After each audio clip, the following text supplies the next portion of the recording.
হয়ে পড়েন। এর ফলাফলস্বরূপ সিরাজউদ্দৌলা কলকাতা আক্রমণ করেন এবং 1756 সালের জুন মাসে ফোর্ট উইলিয়াম দখল করে নেন। অন্ধকূপ ছিল ফোর্ট উইলিয়ামের ভেতরে একটি ছোট ঘর, যার দৈর্ঘ্য 14 ফুট আর প্রস্থ প্রায় 18 ফুট। এই ঘরটিকেই বলা হতো অন্ধকূপ।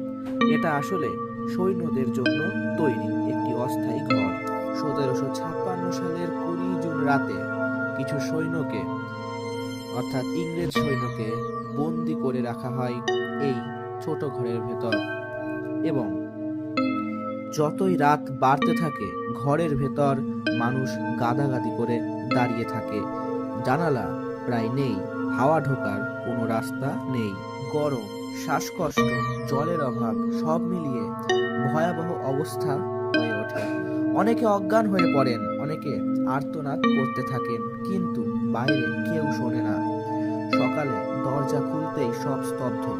ইংরেজ অফিসার জন হলোওয়েল দাবি করেছিলেন 146 জন বন্দীর মধ্যে 123 জন মারা গিয়েছিলেন, কিন্তু আধুনিক ঐতিহাসিকদের মতে এই সংখ্যাটা